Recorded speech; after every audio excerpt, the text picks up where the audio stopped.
அட்டாச்மெண்ட்டுன்றது எவ்வளோ நாள் இருக்குன்னா அவ்வளோ இருக்கணும். அதுக்கப்புறம் பிரிகிற நேரத்தில் பிரியணும். அதுக்கப்புறம் அவங்கவுங்களுக்குன்னு தனி வேலை இருக்குல்ல. வயிற்றில் இருக்கிற வரைக்கும் தாயோட ஆகாரம் குழந்தைக்கு போய்கிட்டு இருக்கு.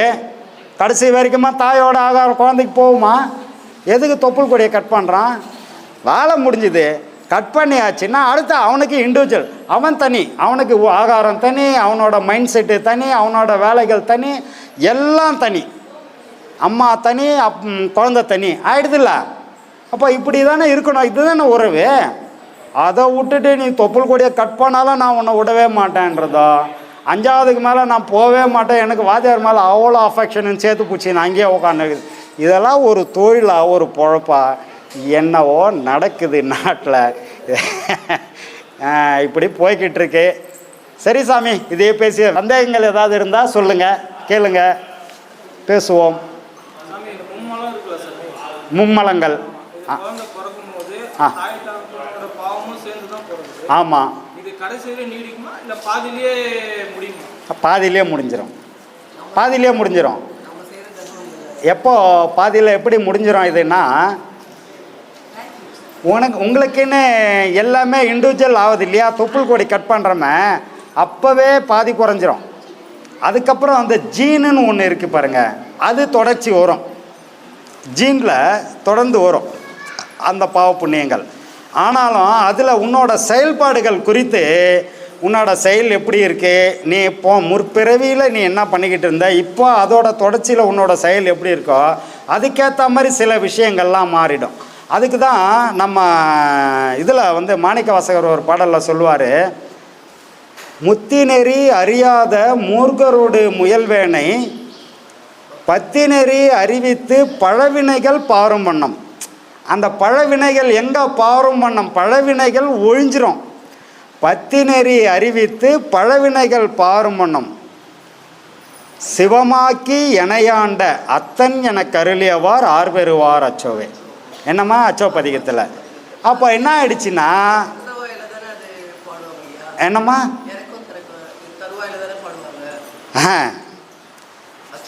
இல்லைம்மா அப்படியெல்லாம் கிடையாதும்மா. அச்சோ பதிகம் அவர் என்ன சொல்கிற, அச்சோ பதிகத்தில் எனக்கு கிடைச்சா மாதிரி யாருக்கும் கிடைக்கலன்றத ஒரு ஆச்சரியக்குறியோட படுது. அச்சோ பதிகம்னா யார் பெறுவார் அச்சோவை, எனக்கு கிடைச்சது வேற யாருக்கு கிடைக்கும், யாருக்கும் கிடைக்காது அப்படின்றத தான் அவர் அச்சோ பதிகத்தில் பாடு. தவிர இரக்கம் தருவாயில் இல்லை. அவர் எங்கே இறந்தாருமா?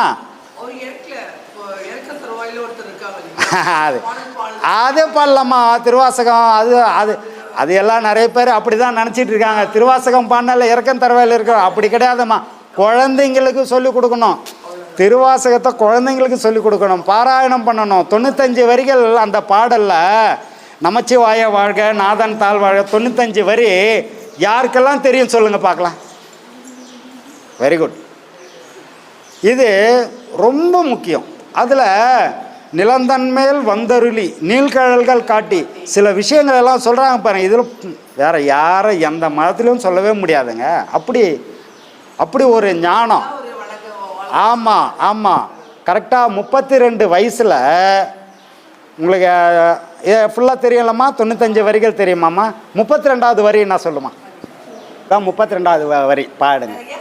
மெய்யே உன் பொன்னடிகள் கண்டு இன்று வீடு உற்றேன், அதுதான் 32வது வரி.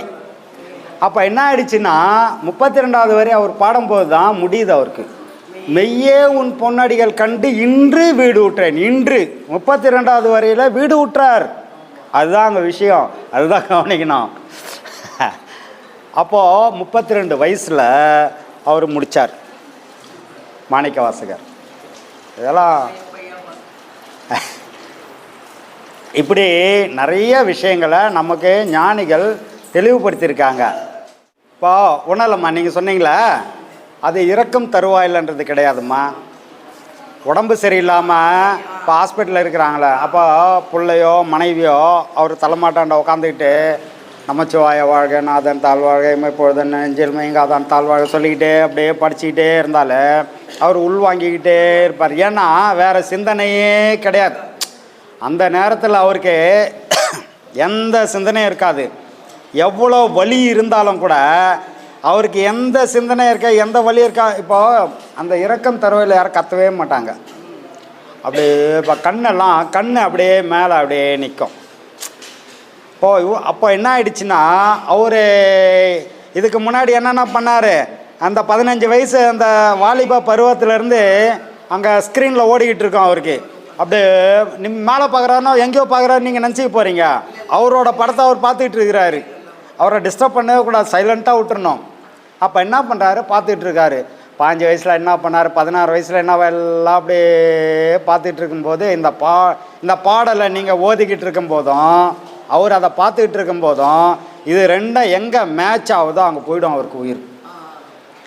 அதனால தான் அங்கே பாடுறது ஒன்று. ரெண்டாவது விஷயம் என்னன்னா, ஒரு நல்ல விஷயத்தில் தான் இந்த பாடல் மேட்ச் ஆகும். கோயிலுக்கு போயிருப்பார், திருவாசகம் பாடிக்கிட்டு இருப்பாங்க. நீங்கள் இங்கே அவங்க பொண்டாட்டி பாடிக்கிட்டு இருக்குது, அவரை பார்த்துக்கிட்டு இருக்காரு. வாழ்க்கை அப்படியே உருண்டு ஓடிக்கிட்டே இருக்குது, ஸ்க்ரீனில் பார்த்துக்கிட்டே இருக்கா. இதுவும் அதுவும் மேட்ச் ஆகும்போது அப்படியே போயிடுவார். அதே நினைவில் அவருக்கு அடுத்த பிறவிக்கு போயிடும். அப்போ அந்த பிறவி எப்படி போயிடும் அந்த இதில்னா, இது இந்த உள் வாங்கிடுச்சு இல்லையா, இது எது உள் வாங்குது?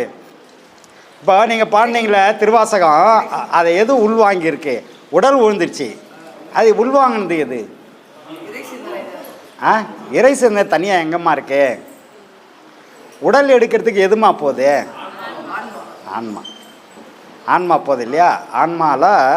ஆன்மாலே பதிவாகாது. ஆன்மான்றது எதில் இருக்குன்னா, ஸ்தூல உடல் இது விழுந்துடுச்சு, சூட்சும உடல்னு ஒன்று இருக்குது. இந்த சூட்சும உடலில் தான் அது பதிவாகும். அதில் தான் நீ என்னென்ன செய்தியோ அத்தனையும் அதில் பதிவாகிருக்கும். அதுதான் போய் பருவுடலை தேடி கொண்டு வரும். புரியுதா? இந்த பருவுடலை தேடி கொண்டு வரக்கூடிய உடலே அந்த சூட்சும உடல், அதில் எல்லாம் பதிவாகிருக்கும். அப்போ இந்த பதிவுகளின் தாக்கத்தால் என்ன உடல் எடுக்கும் அப்படின்னா, அந்த பக்தி மார்க்கத்தில் போகக்கூடிய அளவுக்கு பக்தியாக செய்யக்கூடிய அப்பா அம்மா கருவில் போய் அது போகிறோம். அப்படி உடல் எடுக்கும். ஒரு அக்ரகாரத்தில் போய் உடல் எடுக்கும். பக்தி மார்க்கத்தில் இருக்கக்கூடிய ஒரு ஞானிகள், ஒரு யோகி, ஞானி, தவசீலர்கள், அது மாதிரி போயிட்டு அந்த பிறவியை எடுக்கும். இல்லைன்னு சொன்னால் அந்த பிறவி எப்படி இருக்கும்னா, கொலை, கொள்ளை, களவு, இது மாதிரி